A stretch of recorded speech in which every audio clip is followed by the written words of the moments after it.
Hello, good evening, everyone. We would like, I hope everyone's doing well and your families are doing well. I'm Rachel Garcia. I'm the co-founder and vice president of the board um, at BIAT Community Initiatives. We're a nonprofit that seeks to empower resources, skills-based training, education, and programming that helps to cultivate and execute solution-centered, unifying initiatives, collaborative partnerships, and community connections that help to strengthen the lives of diverse families, communities, and individuals. Tonight's conversation is being supported by the production team at the B Agency and View Design Group, two minority-owned and led companies who graciously come in to support us through event marketing and production needs. We would like to thank all of you for joining us tonight and welcome you to our second event in the Courage to Do the White Work series, which falls underneath our Trauma and Anti-Racism Initiative. To learn more about TARI and how to get involved with us, please visit us at the beatci.org website. Tonight's conversation will center around the highly controversial trope, meme, and hashtag Karen, and why white women need to discuss and address racism. To dive more into this topic, we will have joining us panelists Jody Walker, Rachel Wright, and Allison Price. Our moderators for tonight's panel will be Tamara Allen, our co-founder, and Karen Fleshman. Throughout the event, I will be moderating the chat room and also leading the Q&A session. So if you'd like to ask a question or come live and show your face on screen, please feel free to do so and share your question in our chats. I will be posting a link in the chat to do so. You will be held in the staging area until we are ready to bring you on screen for you to share your question. Otherwise, please feel free to post your question in the chat. Now I will hand this over to Tamara Allen. Thank you, Tamara. Hi, everyone. Thank you again for joining us. I'd like to get into tonight's conversation by first allowing these wonderful women the opportunity to introduce themselves, starting with Karen Fleshman of Racy Conversations, who will be providing to us all of our community agreements for tonight's panel and discussion. Hi, Rocio and Tamara. Thank you so much for organizing tonight, and to all the women who have joined us as panelists, as well as to all of you who are joining us via video. We're so grateful that you're making time for this conversation, and that we're going to take what we learn here and apply it in the world to make it better.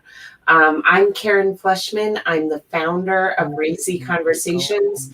The early part of my career was in the workforce development field, so I was preparing young adults of color to work in corporate work environments. And as I was mentoring them, that's when I really had to face my racism.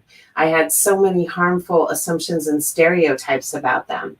Later in 2014, I was glued to what was happening in Ferguson because I saw in Mike Brown the many young people I had come to love as my mentees. And so when Darren Wilson wasn't indicted for killing Mike Brown, it deeply impacted me.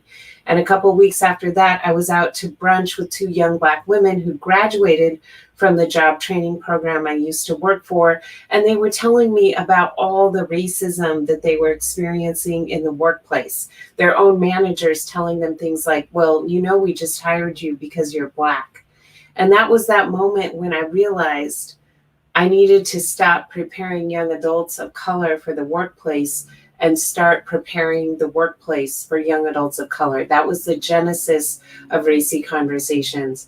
And then after the 2016 election results, in which 47% of white women voted for Pussy Grabber in Chief, that was when I really started to shift my focus to white women and organizing interracial sisterhood conversations throughout the United States to get women talking with each other across difference. And I've since written a book that I'm still seeking a publisher for called White Women, We Need to Talk, Doing Our Part to End Racism. And that's what I'm so grateful to Tamara and Rocio for organizing tonight's conversation and for finding me and our other great panelists tonight so that we can have this very important conversation about the role of white women in upholding white supremacy and the role that white women can play in ending white supremacy, which is going to liberate all of us. So thank you for making time for this conversation, and I look forward. Oh, as far as our community agreements, RACI Conversations, we have 4 core values that guide all of our work. We'd like to apply those tonight to tonight's conversation. They are love, learning, action, and accountability. So love, we come into this space with the intent to heal, with the intent to make things better, with the intent to build beloved community and trust each other. We come here in a spirit of love. We come here in a spirit of learning, and we recognize that mistakes are a part of learning. So when people say something, we respond with curiosity, and we explain why what they said was harmful, and we give them the opportunity to learn from that mistake. We also take action. We don't just come here and have this passive learning experience and then go on our merry way. We take what we learned here and we apply it out in the real world. And accountability, okay? This is all great, but we have to be accountable to Black women. We have to be accountable to women of color, to all marginalized people, because we can't just run around as allies doing whatever we think feels good. No, it always has to be what the folks we are allying with, what they want us to do. Okay, so I offer these 4 community agreements for tonight: love, learning, action, and accountability. So we encourage all of you to apply those. If you can apply those, I guess give us a thumbs up in the chat, or I don't even know how you can communicate that. And if you have any additional agreements that you need to have a productive conversation, please do offer those here. And if you're here to disrupt, or because this topic triggers you in some way, I want you to just sit back and really listen to what we have to say tonight. And let's not disrupt it for the people who are truly here to learn.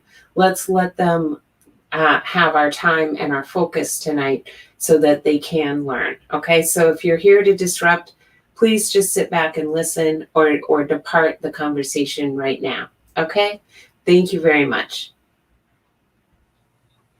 Thanks, Karen. That was awesome. We really do appreciate you doing that, because that centers us very well for the conversation. As she mentioned, we want to be here to love, learn, take action, and be held accountable. And that includes, all of us that are here, including myself, Rocio, and all that of you that are in the chat. So this is not just centered on one group, it's everyone. So we're in this together. All right. Now let's meet our panelists, starting with Allison.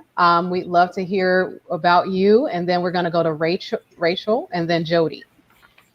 Yes, I'm Allison Price, and by day I am a course developer and instructional designer focused on the world of selling and using social media. My entry into the work of racial justice was through a company called Echo Theater Collective, in which I'm a co-founder.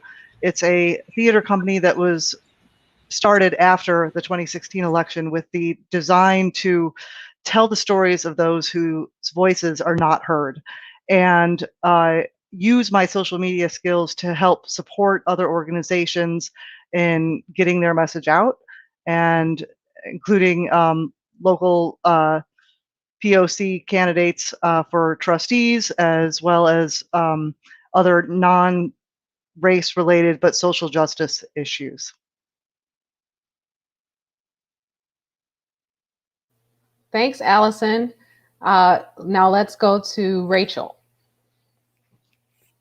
Is Rachel, right? And By day, I'm a psychotherapist, and my practice focuses specifically on trauma.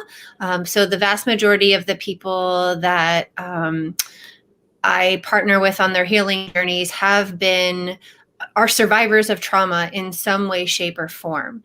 And one of the ways trauma is not just what happens in our families, right? It also happens with greater systems in the world. And so I'm really honored to share my own journey this evening around how I've started on my own anti-racist journey, and really looking forward to learning from everyone else this evening.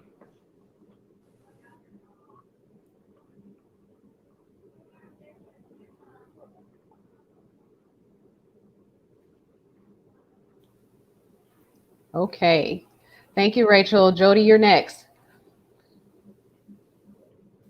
Hi, my name's Jody Walker. I am by training a speech pathologist, and I work with an organization as a co-founder called Nature 120, and we are a collective of 4 women from diverse background, and we work with families and organizations on providing airway-focused healthcare access and nature experiences. I am thrilled to be here. I began my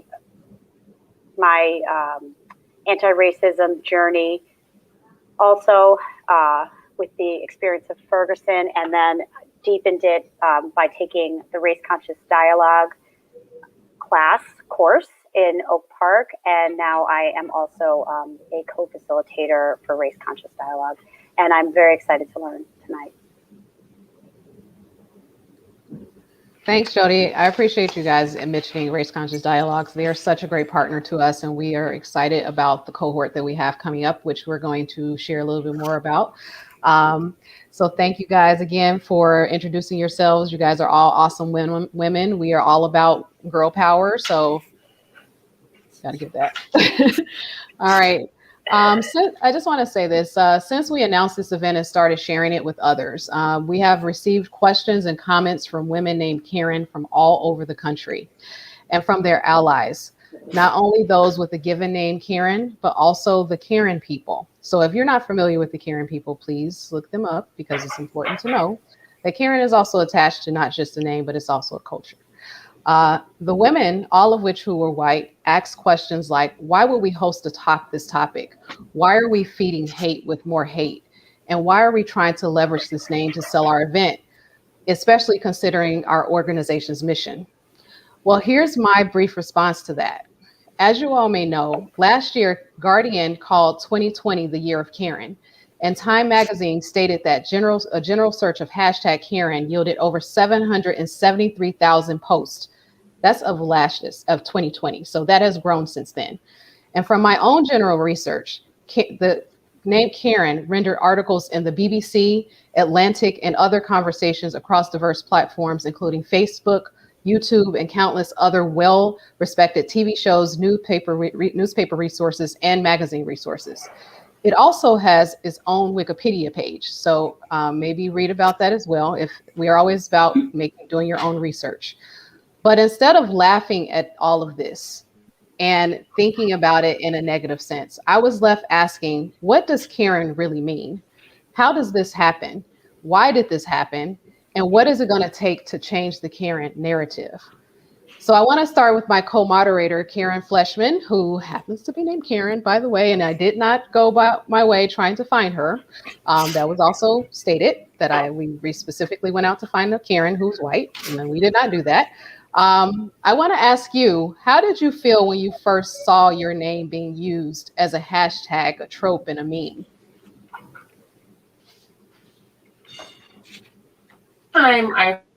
Karen being used negatively was not in 2020. It was actually, I think it may have been 2018.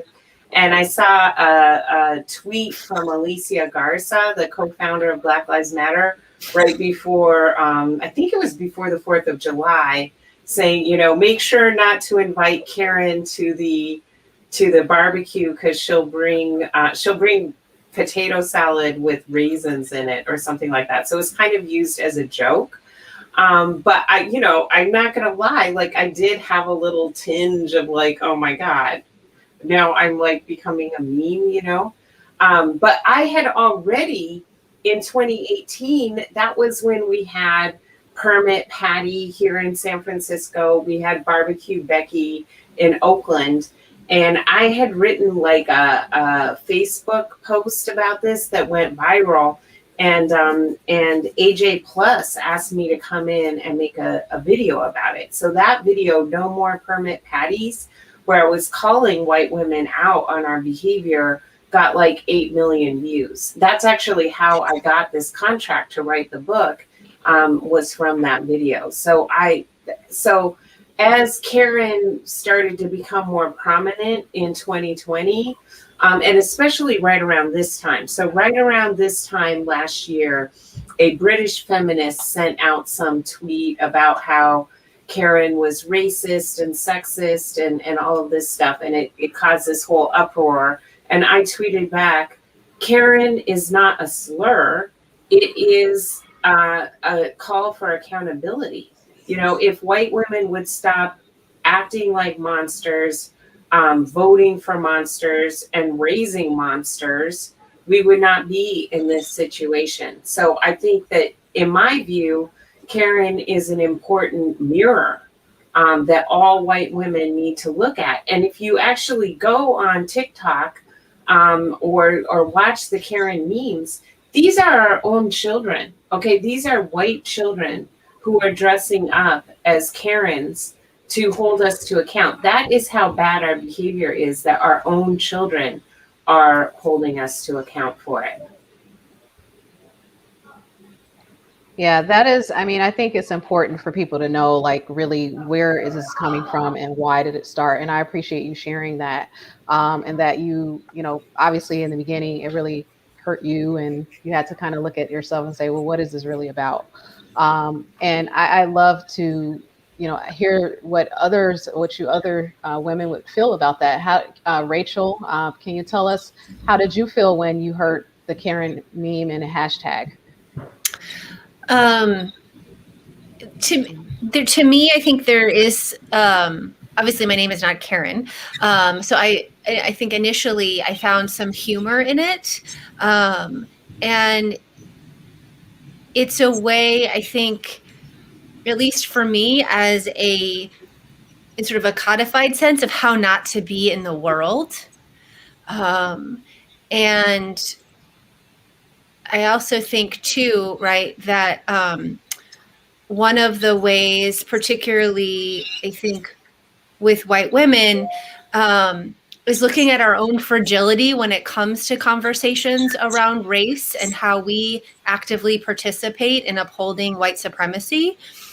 And I do think that there's something about being able to hold up that mirror, whether it's being called a Karen or just participating in those behaviors, that's really, really important to affect change. Yes, that's important to know.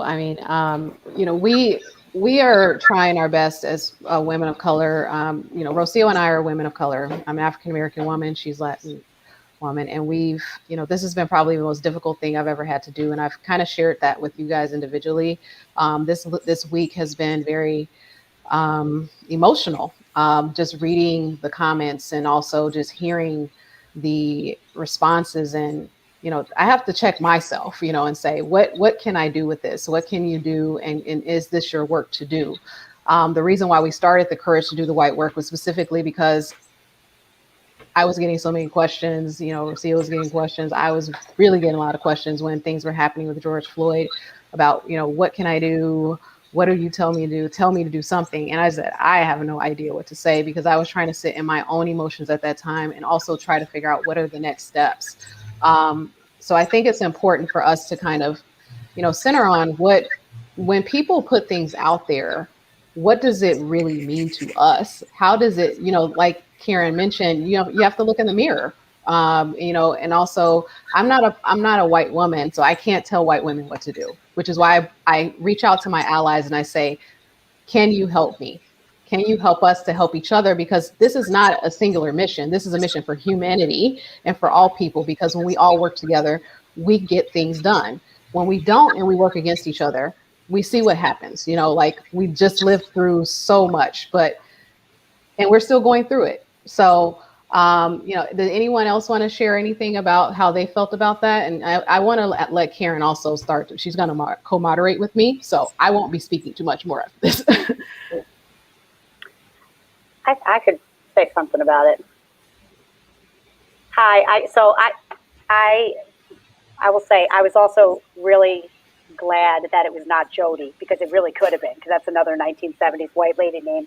But so I think when I first saw the Karen stuff coming forward, what struck me is that I recognized that person, and I recognized not so much in myself as much in people that I've, my aunts and other relatives, aunts, cousins, and what I think has been my journey is to realize that the work of educating and trying to help heal the Karens is white work. So when I first started down my anti-racist road, I really was very focused on the Black community and people of color and wanting to intervene in that way.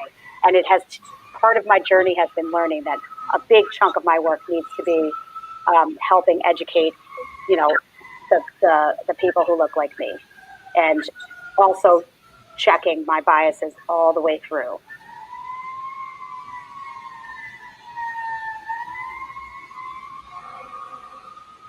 That's true. And I think that's important. And I really appreciate you sharing that, because,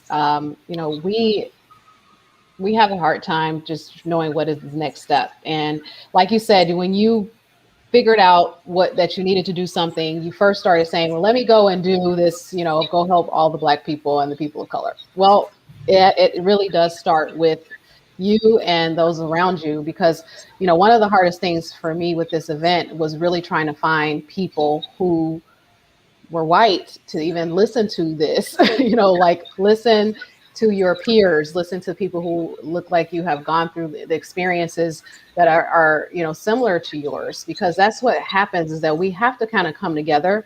I need to learn from you and you need to learn from me. I can't tell you one thing and it be right, because our experiences in this world are very different. So Karen, I'll let you go ahead and ask the next question. Sure. Well, before we move to the next question, and I'd really love to hear from Rachel about this as a trauma specialist. I believe that hurt people. And while I'm not trying to paint white women as victims, because we are very much also people who are causing harm, we are harmed, and we were literally imported to this country by the colonial settlers, because they were like, okay, well, these white men, we could just run around raping the Native Americans and the Black women, which of course they did. But then if we keep doing that, we're going to lose track of who is in charge. So, last year we commemorated 400 years. Now it's 2 years ago, since 1619, when British slave traders brought the first shipload of enslaved Africans to Jamestown to sell them into bondage. But a couple months after that, the founding fathers ordered a boatload of women over from England, because they called them the tobacco brides for this very purpose. They knew they had to have white women in order to stabilize the colony and to make it into an intergenerational enterprise. And the reason why white women were willing to make that journey, because it was very risky and also, not easy to live in colonial America, was because life in England was so terrible for women. Sexual assault was common. women were impoverished. They were living like in kind of a group home, the women who came over as tobacco brides, and they could start this whole new life. But back then, when women married, we literally ceased to be human beings. We became our husbands. And they tied the whole laws of property and slavery to the laws of the family. And so women could own property before we were married. And it became the tradition in the slave owning families to bequeath the enslaved people to the women and the land to the boys. And then they would get married, and that, you know, the enslaved people would move over to the plantation that's owned by the boy. And they would start teaching the girls at a very early age how to discipline and torment the enslaved people. And to be particularly vicious, because they thought that as girls, they needed to be more vicious in order to really intimidate.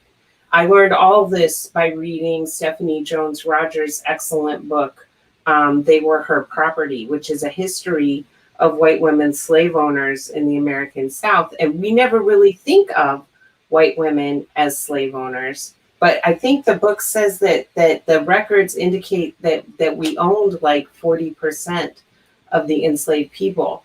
And there were all these oral histories of enslaved people who had been owned by white women, who recounted how vicious and brutal their white women owners had been to them. And I just wonder, as I'm talking about all this, how does this fit in, Rachel, in your practice with the trauma? Well, it's very much alive and well, right? And I think, to go back to what you first said, right? Hurt people hurt people. And I think what I know is that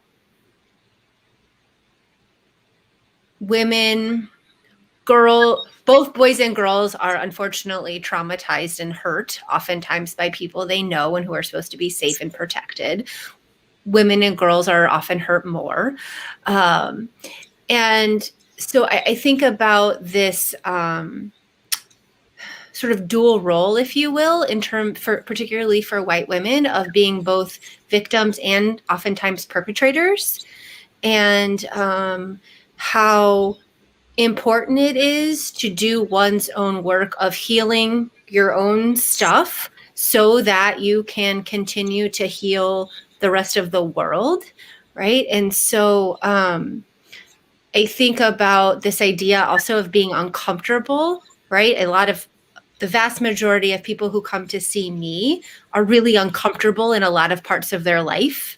And so part of that journey of healing is to figure out ways to tolerate that discomfort and sort of heal from their past. But then I think about it as it relates to doing anti-racist work. And it's also about being uncomfortable. It's also about misstepping, right? And figuring out ways to not have that derail someone and say like, oh, I'm on this learning journey and I might have made some mistakes, but I'm here hopefully in supportive community to course correct.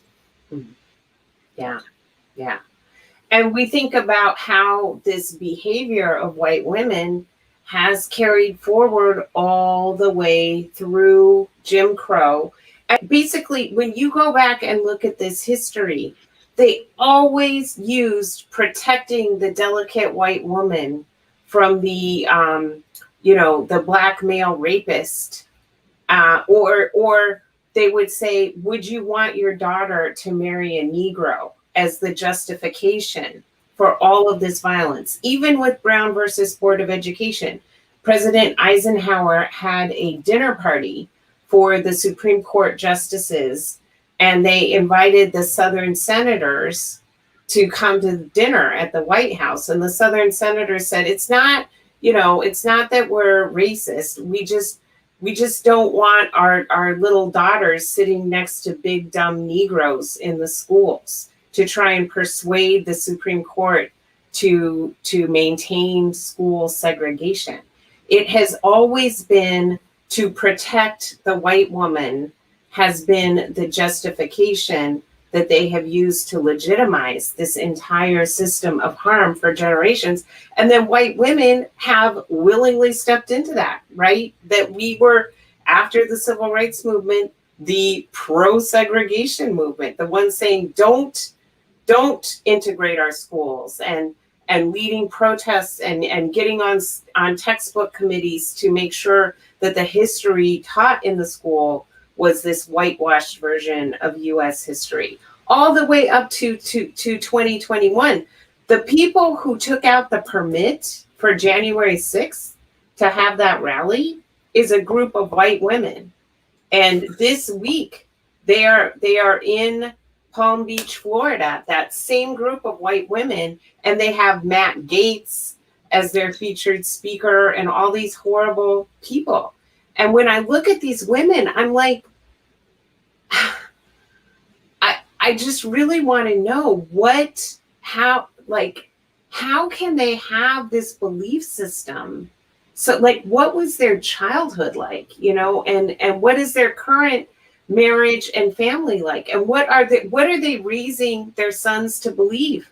Because you even think about the role that white women played in getting Brett Kavanaugh confirmed to the Supreme Court. So anyway, sorry, I could talk about this forever.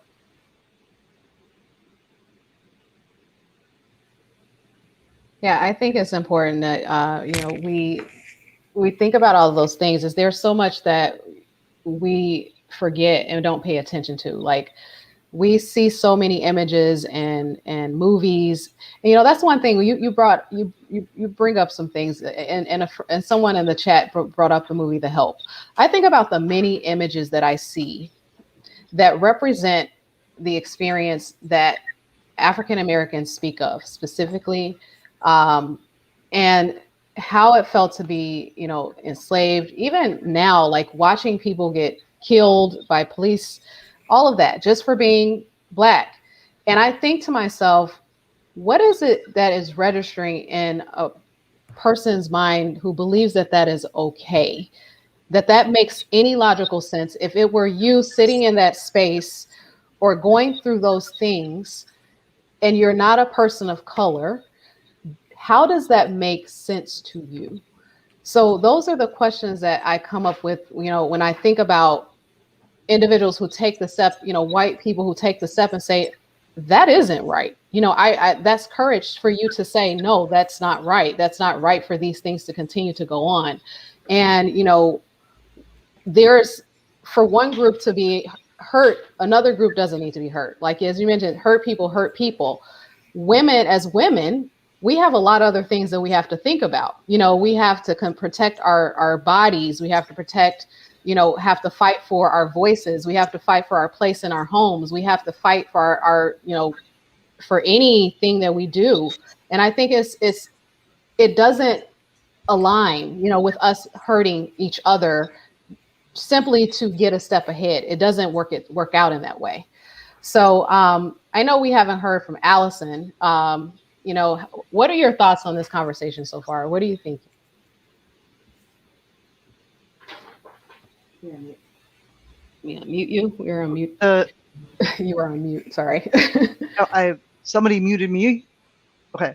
For me, it comes down to stories, and I loved the way that Karen was telling the story, and I think that storytelling is how I have found that I'm able to get my message across, and not even my message, but other messages.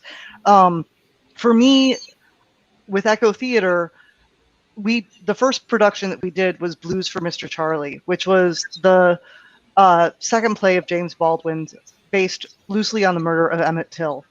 And this was a really hard play for the cast to do, and we did it with the full language and everything. And my kids came to see it, and at the time they were 12 and 10.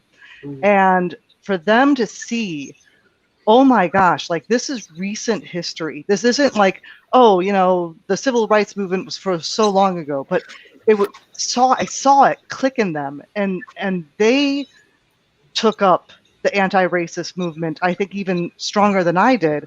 And that's for, if we keep talking about it, if we find these stories to tell that are different from the help, if we tell stories that are from the voices that we're trying to say, and not white people telling the Black people stories, but Black writers and Black musicians and Black storytellers, and we get their stories out, then hopefully there's a click that can happen within people. That is so great that you bring that up. And you think about Emmett Till was only 14 years old, right? And Carolyn Bryant is still alive. She is still alive. And she admitted that she lied under oath, but she's still never been held to account for lying in the court and getting the killers of Emmett Till exonerated or acquitted. And going back to the story thing in the movies, all of this, so the very first feature-length movie ever made in the United States, Birth of a Nation, tells the story of we got to save white women and protect them, whether they're in the North or the South, from the terrible Black man. And then that led to the national expansion of the Ku Klux Klan. So before Birth of a Nation, there were like a couple hundred ex-Confederate soldiers in the South were the Ku Klux Klan. After Birth of a Nation, it became the thing to do among the white middle class in 39 different states, particularly popular in states that don't even have Black people, like Portland, Maine, Portland, Oregon, Denver, Colorado. And then they established all these sundown towns where Black people were not allowed to live. And so we grew up in residential and educational segregation. So the town I grew up in was a sundown town. And by the time I graduated from high school in 1987, there was one Black family in the town. Because who's going to be the first one to be like, oh, this seems like a nice place to live, you know? And so we don't learn each other's stories. And it is super easy to watch those movies that they're showing us at school that are basically Black people overdosing on heroin. And seeing all these sensationalized images of Black people on TV, and then thinking, oh, there's something wrong with Black people. And that's why they're in the situation that they're in, because that's what my parents taught me. That's what the school taught me to believe too. Yes, I believe Oak Park, Illinois was a sundown town as well, Dot. They were all over the place. Yeah. I think it's just, it's, you think about you guys are bringing up stories, I know some of you have touched upon how did you all get here to a point where you really knew that there was something that you needed to do. Jody, you mentioned your story a bit. I'd be intrigued to know, I know that you're a mom, is that right? Mother? So, how do you ensure that your children know, and are exposed to the things that are necessary to help them to grow into understanding what diversity really means and being an anti-racist? I know that being in a family where you've maybe grown up learning certain things and everyone doesn't think the same, that can be a very, very difficult space. And when do you have the right conversation about certain things? You may have Republicans and Democrats in a family, or people who are extremely conservative, and they have these very strong values that center on racist thought. How do you ensure that your children are kind of really exposed to things that are necessary to understand what we're going through at this time specifically? Oh, that's such an important question. And I grew up in a large Catholic family in the Northeast, and sort of was raised I'm 49, so I was raised in the late 70s, early 80s, with the idea of color blindness. So we're all the same, we're all equal, we treat everybody with respect, but that was it.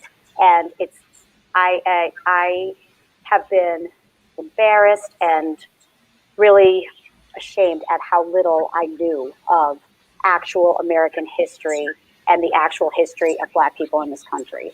So one of the things, and I think that that was done in some ways because my parents were really busy, but in other ways to protect me as a white child from the horrors of our history. And so one of the things that I just find crucial, and I have a 15-year-old and a 12-year-old, is from the time they were very little that I started to tell them the stories of their country, the stories of their ancestors, the slave owning, history of their actual ancestors.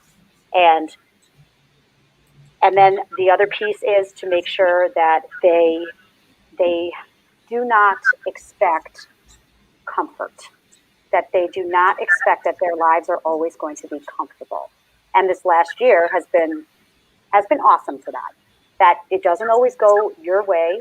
And when we talk about the Karen trope, what we're talking about to me is this sort of expectation that the carpet's going to roll out for you, that that something you want is going to happen.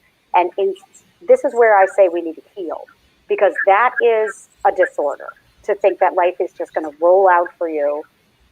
Mm-hmm. And what it builds is terrible fragility and terrible disappointment and resentment. And that resentment gets spilled. So this is what I try to teach my kids is the only thing that's guaranteed for you is that you're going to be born. And you, my friends, were born into incredible privilege that you did not earn. So your job in your life is to find ways to yield that back. Mm-hmm. Wow. Mm-hmm.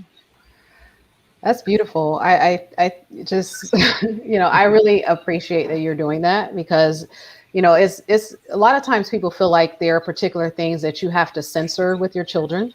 And I understand that completely.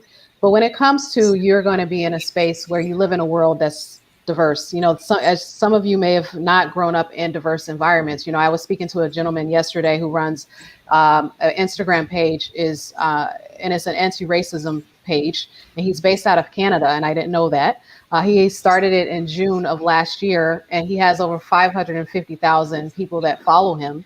And every day he gets lots and lots of views. And he said, I said, what led you to that? He said, well, I grew up in, Ontario, Canada, and I know nothing about any other people other than the people that looked like me until I got into college and I saw other people, and I was kind of startled by the fact that there were other people who didn't look like me. And I noticed that I had been brought up in a way of privilege that I didn't know. And so I felt like then it was my time to kind of take the next step and do something to educate myself. And through educating myself, I started to post my stories. And he doesn't post any pictures of himself. He just posts words and information about anti-racism.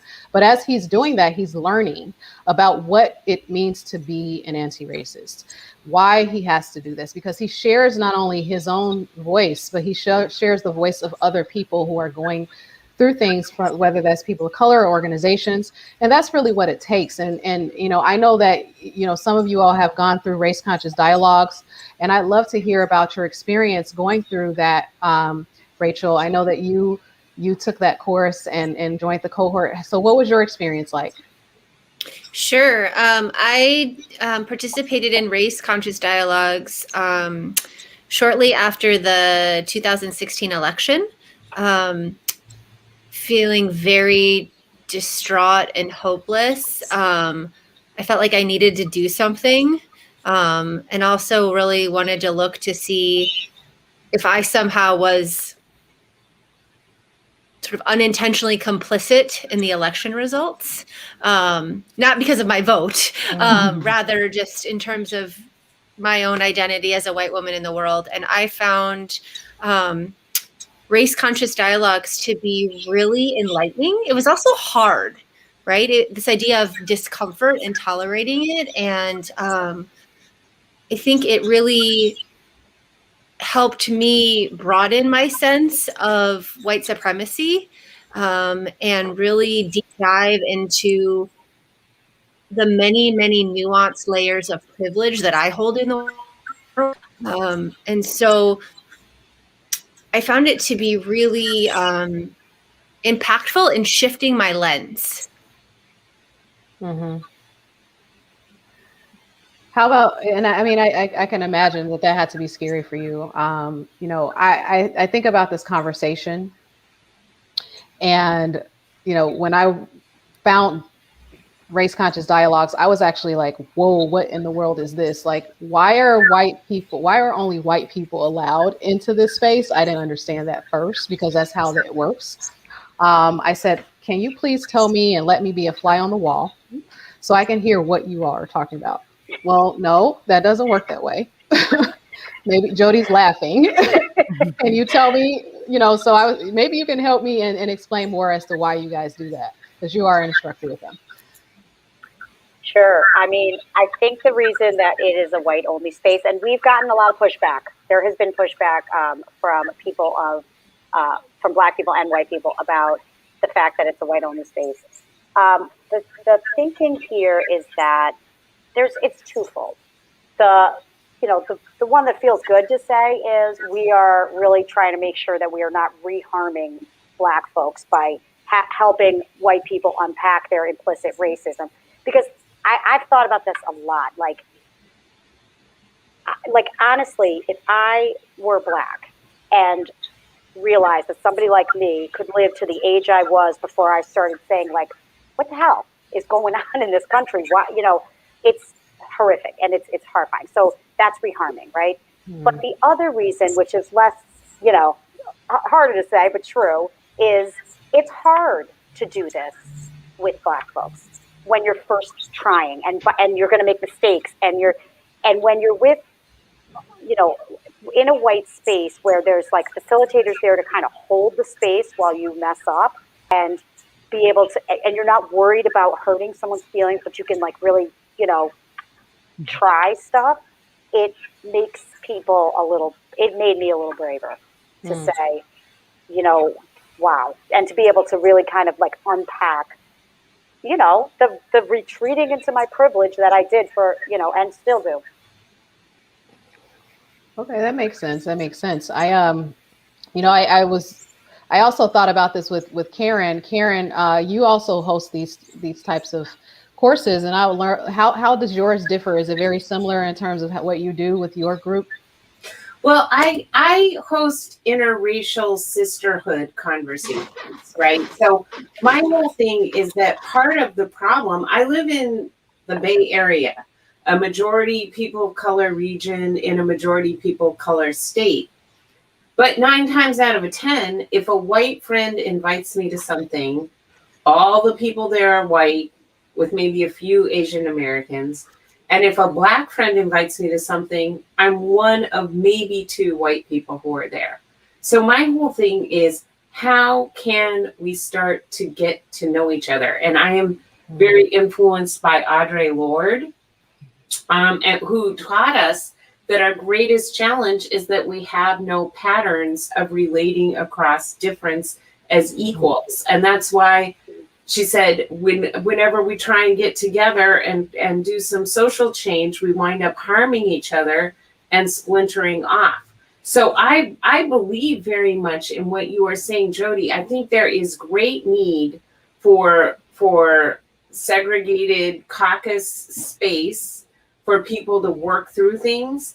And I think there's also a time for integrated space for us to come together and start to build that connective tissue with each other.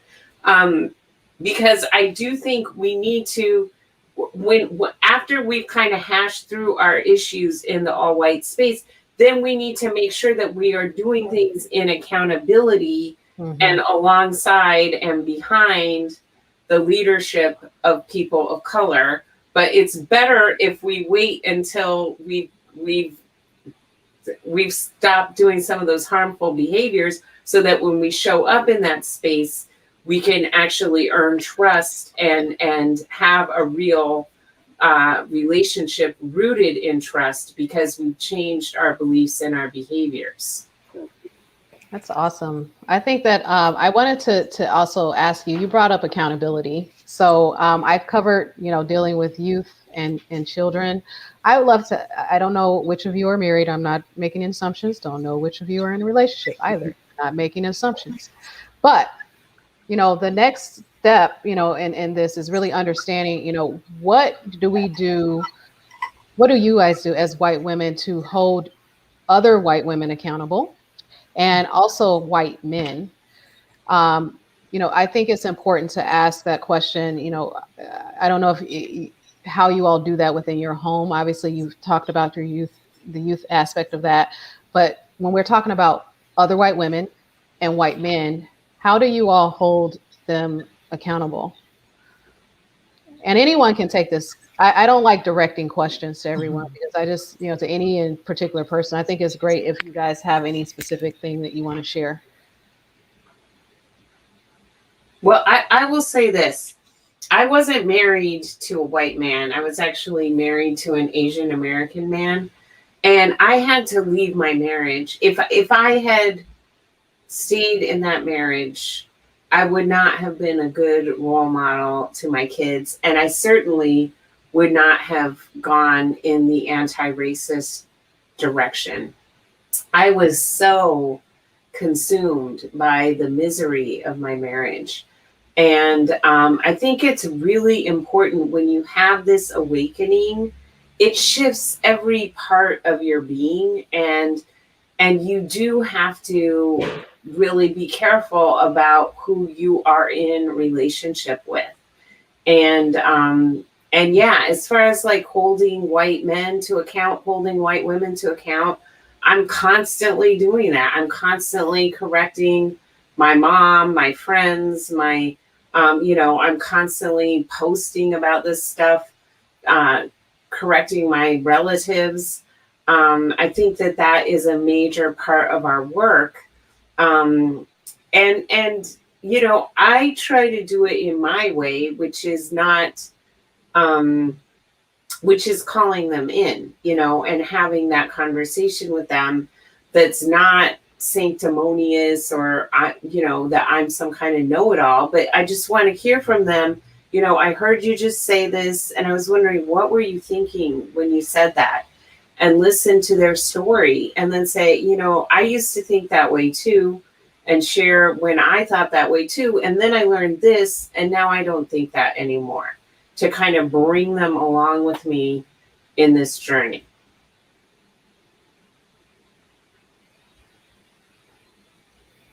Sorry, I don't. Can you all hear me? Okay. That's really, I appreciate you sharing that. I'm sure that's not an easy thing to do. I know, Allison, you and I have also talked about this a little bit. How are you really looking at that in terms of, how do you hold other white women accountable and white men? Well, I use myself really as kind of a guinea pig or an example. We were talking about race conscious dialogues. I've actually taken it twice, and I took it the second time and was really vocal about it, saying, you know what, I didn't graduate from being racist. Like I still have white supremacy in me. And, I use my stories, again, going back to, if we can bring it down to an emotional level, to a real level, you have a better opportunity to connect with it. And you're saying about your spouses. My husband never was in any of the activist stuff that I did. We've been married for over 23 years, and not until the last few years did I start talking to this about him. And I appreciate now that he's even reaching out and talking about it and bringing up conversations and even posting it on social media. And I'm applauding that, and I'm saying, this is great. Look, at my husband is even addressing this now publicly. Where are other guys doing this? And, talking with my brother, talking with my family, talking with the people that I work with. I work on a completely white team, and we are doing cultural literacy training at my employers. And so talking with the white men that I work with, saying, this is important to me. This is something I do outside of work. This is something that I do inside of work. What are you doing? And what do you think about this? So again, just using my own stories as a way to show them that it's okay to learn. That's awesome. And that's so important. I mean, I think it takes bravery to share that and to open up yourself to allow people to know that you have any emotions towards this topic. So I know that, you know, in your household that can cause some division at times and possibly bring you both stronger, you know, closer together. But it's important to know how you align in certain things, especially when it's something that's important to you. You know, I would love to ask, you know, the question that is partly the name of this conversation today is, why do white women need to address and discuss racism? Rachel, why do you think it's important for white women to address and discuss racism? And then I'd love to hear from Karen as well. Sure.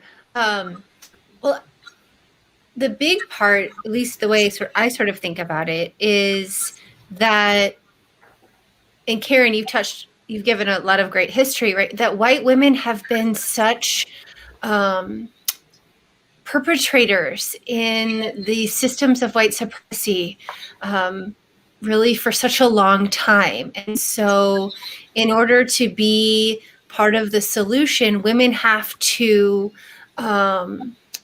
step forward and do the uncomfortable work, right? I think about the other piece that while gender roles are shifting, right? Women today still do a vast majority of parenting, right? And so I think about what that means when, particularly for white women, when they're transmitting these beliefs, values, bias, whether it's consciously or unconsciously, to the next generation, right? And so to me, it becomes that much more important to do the work, right? Not only for ourselves, right, in terms of how we show up in our personal relationships, our professional relationships, but also for what we're showing to our children if we're parenting.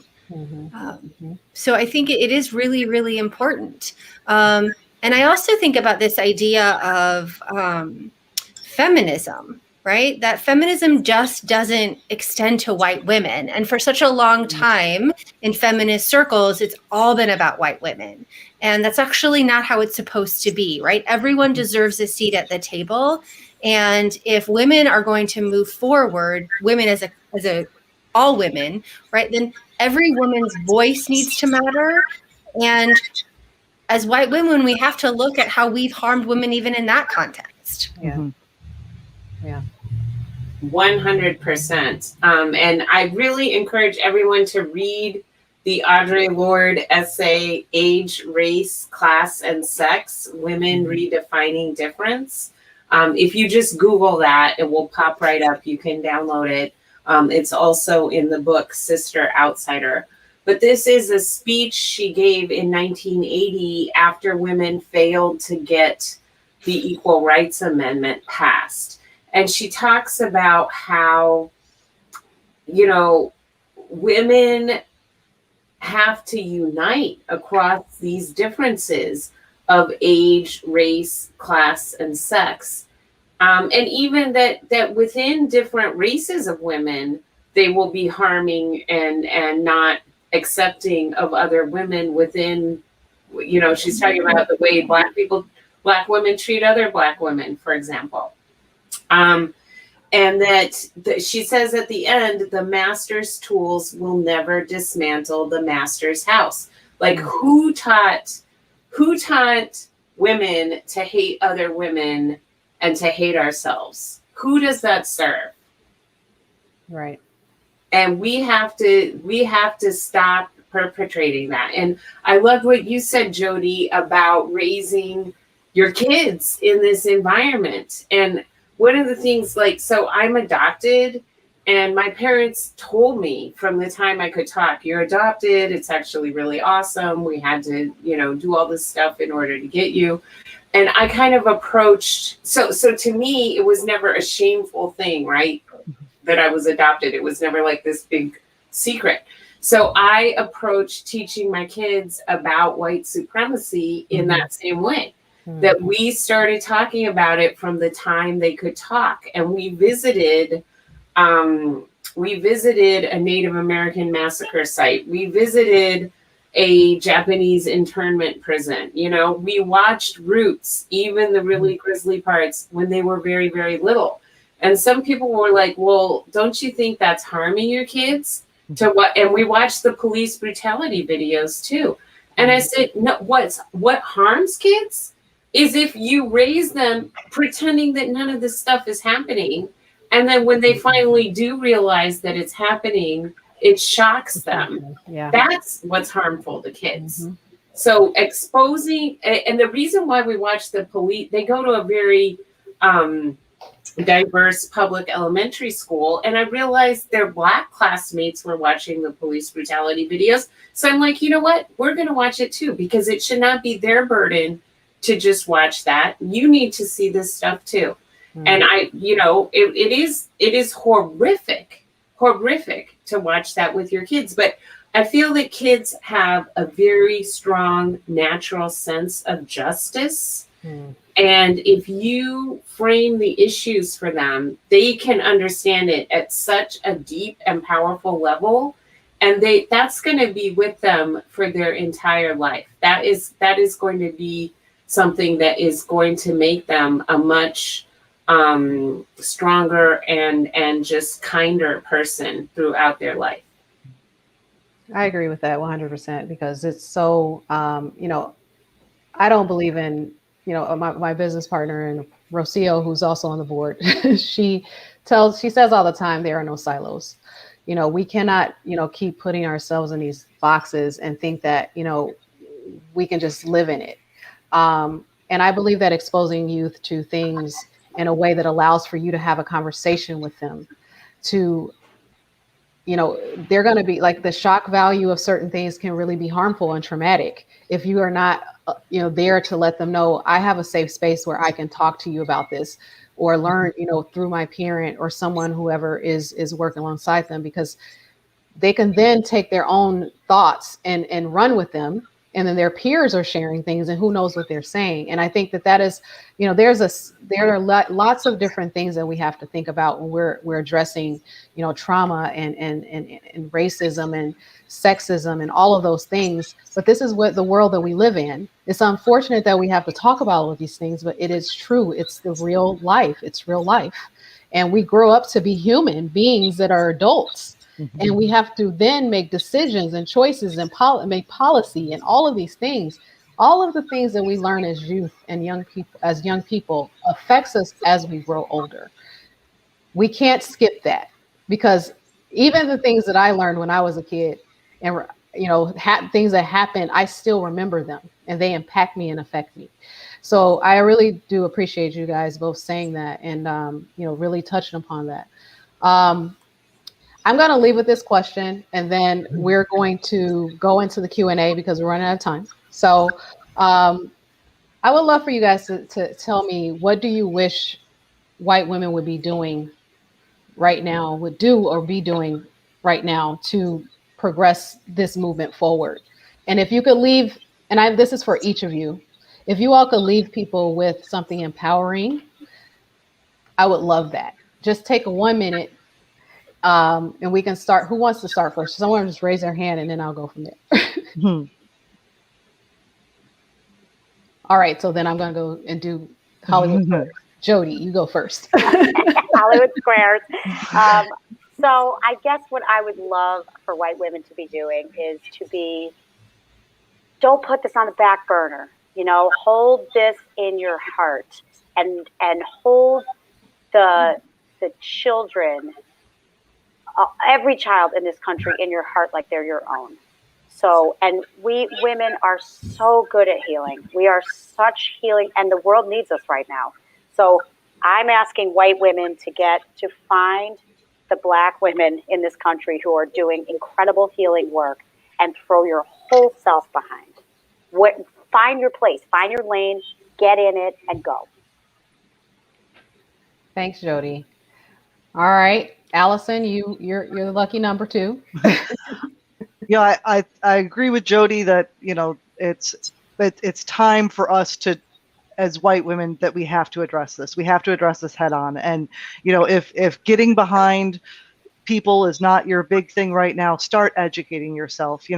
Read White Fragility, read So You Want to Talk About Race, start a book club with other white women. If you need to start small, at least start, because everything you do will build on that.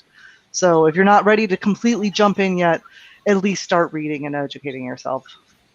That's important. That's really important. Rachel, and then Allison, you sort of took the words out of my mouth. I was going to say I'm a really big reader, and I think when I first started my journey too, I did a lot of reading on my own. Right, I think it's a wonderful first step, just to familiarize oneself with history and language and experience. The thing is, it can't stop there, right? Because we need to be in community with other white women. We also need to be in community with other people who don't look like us and don't have the same shared lived experience. I think taking a class like Race Conscious Dialogues. Also last summer, I did another training, Racial CrossFit. And it was tough and it was hard and it kind of kicked my ass but it was so impactful. And so again, I think it's this idea a little bit for anyone who practices yoga, you never get there. Like there's never a gold medal there's not a gold medal, for yoga, right? It's the same with anti-racist work. Like I think as a white person, as a white woman, you never arrive. It's a continual journey and you can go deeper and deeper in it. And it's so important just to start it, right? And you might have to start small and then it just grows and grows and grows and grows. Thank you so much. You're welcome. And I would say become an upstander, like just with that same vehemence that Karens stand up for themselves, stand up for other people when you see injustice happening to them. And we have so much power and privilege as white women. We're not going to get harmed if we speak up in these situations. But if a Black person speaks up on their own behalf in the workplace or on the street, or an Asian American who's being attacked or harassed in the street tries to defend themselves, you go and defend that person. You go and tell the person who's causing them harm to stop doing it. This is one of the best ways that we can put our beliefs and practices into action. Thanks, Karen. You guys are so awesome, and I really appreciate you. We've been trying to put this together for a couple of months now, and there was a reason. I had Rachel, I had Jody, I had Allison, and then Karen came along too. And I was like, wow, look at that. So I'm so excited. I'm glad that we took our time, and there's never a right time to have this conversation. It needs to be had all the time. We really need to be talking about this amongst our groups, in our circles, having those uncomfortable conversations whenever we can, and also making them get to a point of being comfortable, because that's how you get there. You get uncomfortable to get comfortable. So I'm going to pass this along to Rocio, who's has a few questions that have been asked in our chat. And I'm going to step away and I'm going to disappear, but I'll come back. I think we're going to move on. There's some questions I think that would be great for everyone to hear. Can you guys hear me? Yes. Great. So I'm going to share actually the questions going to come up on the bottom of the screen. I'm also going to read out loud to everyone. Okay. So here we have a question from Lindsay. She's asking, naive, honest question. If you have a rapport or a friendship with a Black person, couldn't you just ask honest questions? I guess I'm confused with what was just discussed. And I believe this was earlier in the conversation, but I'm going to also show the question at the bottom of the screen for everyone to see and for you guys to be able to read through it. Anyone want to go first? I can respond to this one a little bit. I do think it's super important to have strong interracial friendships, but I don't think it's a good idea to burden people with educating you about race. So I wouldn't start with if you have a friendship with a Black person, asking them honest questions, I would start by educating yourself before you start asking those honest questions. Because what can seem to you like a naive and simple question can actually be really harmful to them. And there's so many great resources that are out there that you can use to educate yourself. I really love the book Me and White Supremacy by Layla Saad, and I would start there. That's a great place to start before you start burdening your Black friend with those questions. I'll have to add to that. I said I was going to be quiet and jump away, but I didn't. So I will have to say, as a Black person, that, some of this can, some of these conversations, as Karen kind of mentioned, can be traumatic and cause more harm than good. I don't mind being asked questions. I truly don't. I actually welcome that. But I think at some point in time, it can become exhausting. And which is why I kind of touched upon that a little bit earlier on, that there's only so much I can say. There's only so many things I can, so many things I can answer or to give my experience to, but I don't live in your shoes. I can't force, there are so many images, so many books, so many resources out here that, I don't encompass that in my own being. My grandparents went through things, yes, but I did not go through what they went through. I'm going through what I'm going through right now.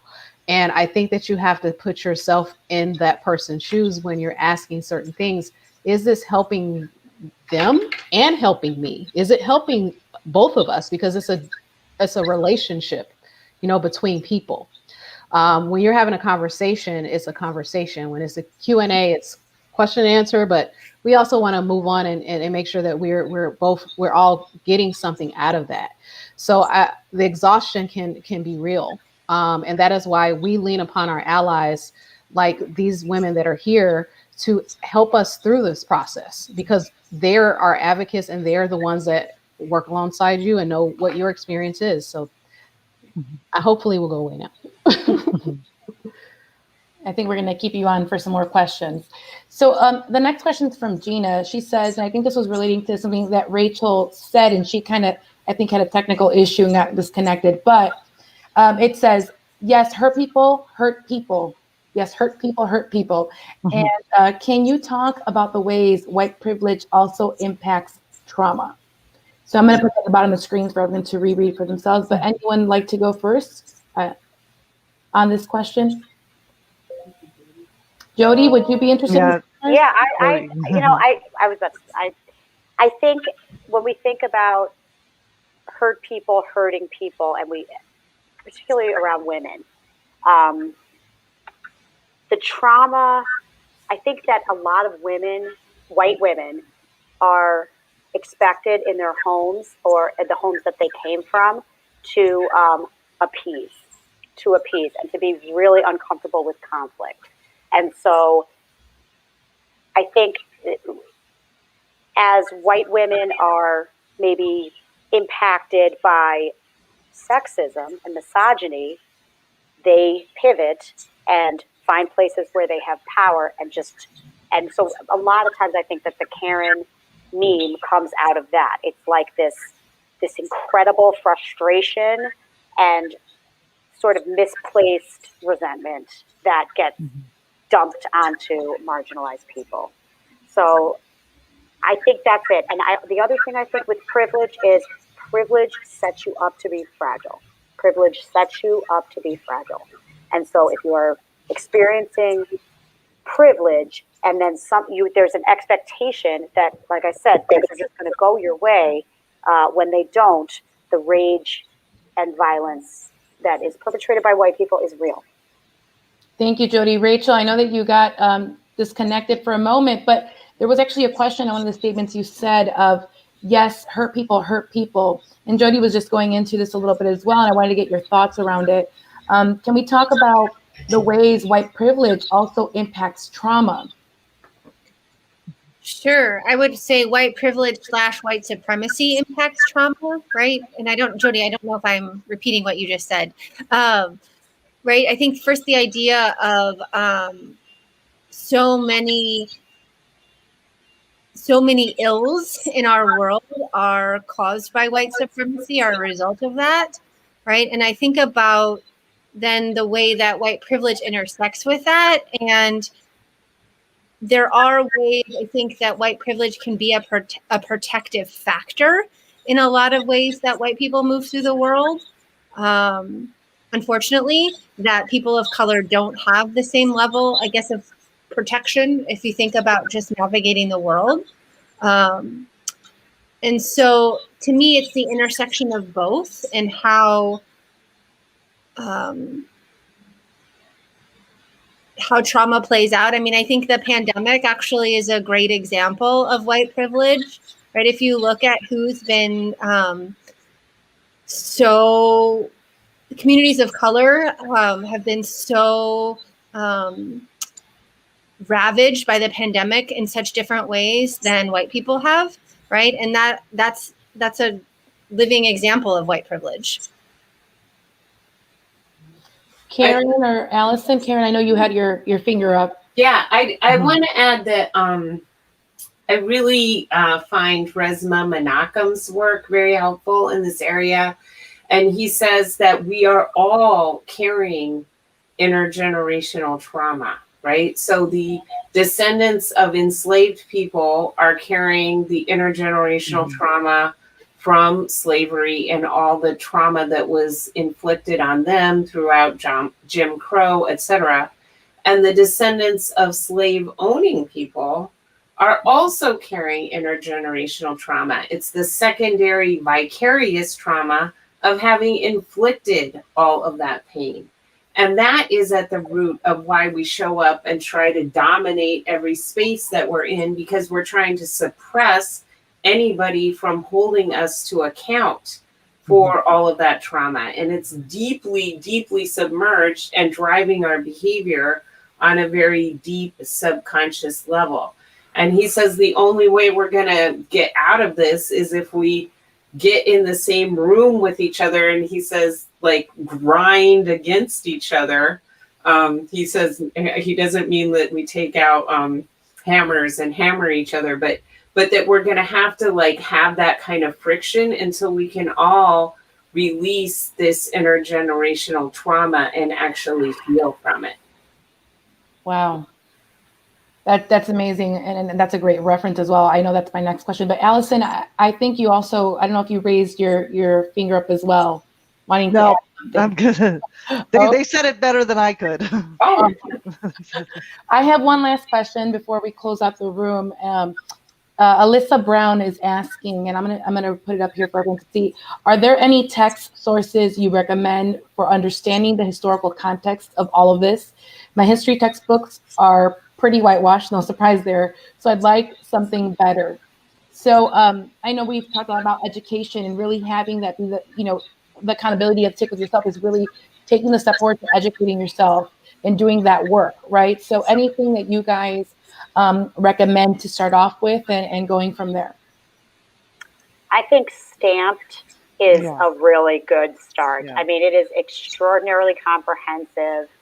Stamped from the Beginning by Ibram X. Kendi, extraordinarily comprehensive, and it's the whole story. I mean, it really, and he's incredibly brilliant academic. And I got to give one more plug too for Racial CrossFit. It is a very challenging class. It's given by Sharonda Knox Dawson. You can find her on the internet, and that class is multimedia. So you have videos, you are reading, it's incredible instruction. You have an anti-racism project at the end, and I learned so much from taking that 4-week class. Yeah, I really like Isabel Wilkerson's work. Caste is extraordinary, and The Warmth of Other Suns as well. And just out recently, The Sum of Us by Heather McGhee makes this fantastic argument about how white supremacy and like white people's unwillingness to share public goods with Black people in particular is preventing all of us from having access to healthcare and good schools and good roads and all of that. And I think that's a really useful text as well. I'll add that if you have kids, our junior high at our town of Oak Park had all of the youth read stamped the kid version of it, and the conversations that I've had with my daughter since then have been eye-opening. And I think that if you're looking for something that's we've talked about, how do we engage our youth, that's a great way. Have a family book club and read that book together.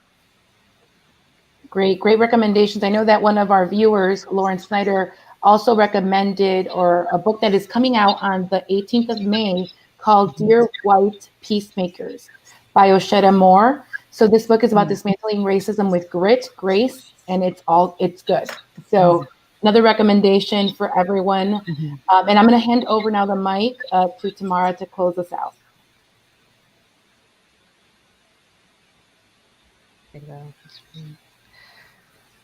Thank you, guys. And we're going to try to take this comment off the screen. Okay. You guys are so awesome. How many more times can I say that? Can we give yourselves? You are so awesome, woman. This is probably the most touch I've ever gotten in a minute.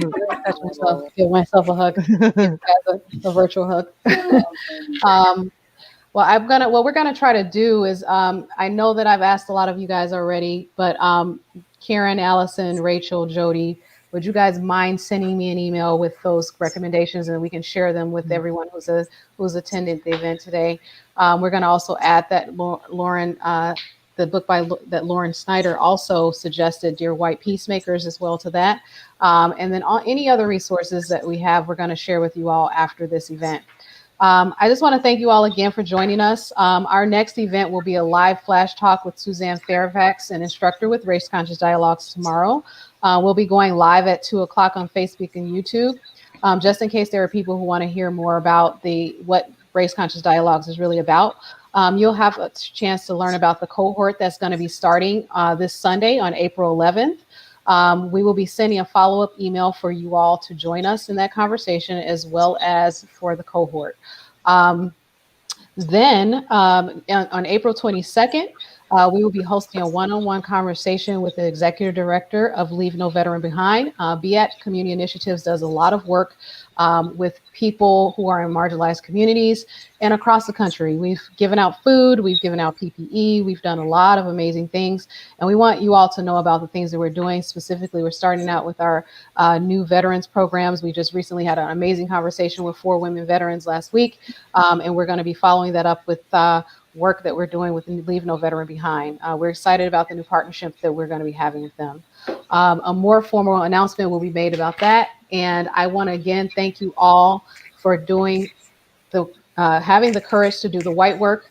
All of you all will be shown on our beautiful website as joining that initiative, and we really do appreciate you. I know that each of you are willing to connect and to support others in their journey, and we really do appreciate that as well. And I want to thank everyone who has joined us today for this conversation, and thank you for being brave to just even listen in. And also, please take heed to some of the things that were said to you today. This is meant to be an empowering conversation. All that we do is about empowerment. We are here, we want to help, and we appreciate you. It's all about being wherever you are for BEAT Community Initiatives. Have a good night. Thank you. Thank you. Thank you.